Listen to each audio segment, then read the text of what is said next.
Hi అండి, welcome to my channel Sravani spicy kitchen. నేను మీ శ్రావణి. ఇవాళ అయితే నేను ఒక మంచి బ్రేక్ఫాస్ట్లోకైనా ఓకే, లేదంటే స్నాక్గా కూడా తినొచ్చు. చాలా క్రిస్పీగా టేస్టీగా ఉంటుంది, అలానే హెల్తీగా కూడా ఉంటుంది. ఇంతకీ అదేంటంటే సగ్గుబియ్యంతో రొట్టె. అంటే మనం బియ్యపిండితో కానీ లేదా రాగి పిండితో, సజ్జ పిండితో, జొన్న పిండితో చేసుకుంటాం కదా, వాటితో పని లేకుండా సగ్గుబియ్యంతోనే ఈజీగా ఎలా చేసుకోవాలో చూపించేస్తాను.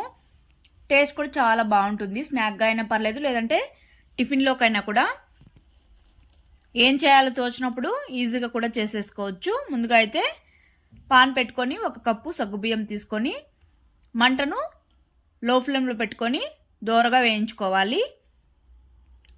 ఈ సగ్గుబియ్యం అనేది కొద్దిగా జిగటగా ఉంటుంది కదా, కాబట్టి ఈ విధంగా ఫ్రై చేసుకున్నామంటే బాగుంటుంది. ఈ విధంగా ఫ్రై అయ్యాక ఒక ప్లేట్లోకి తీసుకొని చల్లార్చుకోవాలి. తర్వాత అదే పాన్లోనే 1 కప్పు అటుకులు తీసుకుంటున్నాను. అటుకులు కూడా కాస్త క్రిస్పీగా అయ్యేంత వరకు 2 మినిట్స్ ఫ్రై చేసుకుంటే సరిపోతుంది. ఇవి కూడా ఫ్రై అయ్యాక చల్లార్చుకోవాలి పక్కన తీసుకొని ప్లేట్లోకి. ఇప్పుడైతే మిక్సీ జార్ తీసుకొని మనం ఫ్రై చేసి పెట్టుకున్న సగ్గుబియ్యంని ముందుగా ఈ విధంగా మరీ మెత్తగా కాకుండా కొద్దిగా రవ్వలాగా మిక్సీ పట్టేసుకొని ఒక బౌల్లోకి తీసుకోవాలి. తర్వాత అటుకులు కూడా మిక్సీ పట్టేసుకోవాలి. మెత్తటి పౌడర్లాగా కాకుండా కొద్దిగా బరకగా, అది కూడా ఆ బౌల్లోకి ట్రాన్స్ఫర్ చేసేసుకున్న తర్వాత ఇక్కడ వేయించిన పల్లీలు, 1 గుప్పెడు పల్లీలని ఈ విధంగా కచ్చాపచ్చగా మిక్సీ పట్టుకోవాలి. లేదు అంటే మీరు మొత్తం అలానే వేసుకోవచ్చు. తర్వాత ఒక మిక్సింగ్ బౌల్ తీసుకొని మనం మిక్సీ పట్టుకున్న అటుకులు అలానే సగ్గుబియ్యం మొత్తం వేసేసుకున్నాక 1/2 కప్పు రవ్వ కూడా వేసుకోవాలి.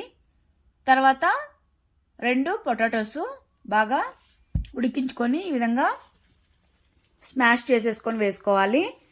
తర్వాత పచ్చిమిర్చి పేస్టు, అలానే సన్నగా కట్ చేసుకున్న కరివేపాకు వేసుకోవాలి. తర్వాత మనం మిక్సీ పట్టుకున్నాం కదా పల్లీలు, అది కూడా వేసేసుకున్నాక రుచికి తగినంత సాల్టు, తర్వాత కొద్దిగా జీలకర్ర వేసుకోవాలి. వేసుకున్న తర్వాత మొత్తం ముందుగా అయితే ఈ విధంగా బాగా మిక్స్ చేసుకోవాలి. పొటాటో కూడా వేసాం కాబట్టి కాస్త టైం పడుతుంది. నిదానంగా బాగా ప్రెస్ చేసుకుంటూ ముందుగా అయితే వాటర్ ఏమి వేయకుండా ఈ విధంగా మిక్స్ చేసేసుకోవాలి. తర్వాత కొద్దిగా మరీ ఎక్కువ వేసుకోకుండా ఈ విధంగా కొద్దిగా వాటర్ వేసుకుంటూ చపాతీ ముద్దలాగా మిక్స్ చేసేసుకోవాలి. ఈ విధంగా మిక్స్ చేసుకున్న తర్వాత ఒక 1/2 అవర్ పక్కన పెట్టేసుకోవాలి. తర్వాత అయితే ఇక్కడ నేనైతే బటర్ పేపర్ కానీ లేదా నేను ఇక్కడ చూపిస్తున్నాను కదా ఆ పేపర్ మీద అయినా, ఓలిగ పేపర్ అంటారు, దాని మీద అయినా చేసుకోవచ్చు, లేదంటే బటర్ పేపర్ మీద అయినా కూడా వస్తుంది పర్ఫెక్ట్గా.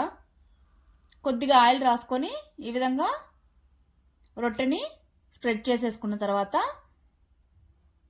పెనం మీద వేసేసుకొని కొద్దిగా ఆయిల్ స్ప్రెడ్ చేసుకొని ఈ విధంగా మంచిగా బ్రౌన్ కలర్ వచ్చేంత వరకు కుక్ చేసుకుంటే సరిపోతుంది. నేనైతే ఒకటి ఆల్రెడీ మాడిపోయింది, కానీ ఇక్కడ చూపిస్తున్నాను చూడండి, మరొకటి వేసి ఈ విధంగా లైట్గా కలర్ వచ్చేంత వరకు కుక్ చేసుకుంటే సరిపోతుంది. పైన క్రిస్పీగా లోపల సాఫ్ట్గా భలేగా ఉంటుంది. ఇదైతే అందులోనూ హెల్తీగా కూడా ఉంటుంది. రైస్ ఫ్లోర్ అంటే యాడ్ చేయకుండా ఇలా చేసుకున్నామంటే హెల్త్ కూడా చాలా మంచిది. తప్పకుండా ట్రై చేసి మీకు ఎలా వచ్చిందో కామెంట్ చేయండి. Okay, bye. Thank you for watching.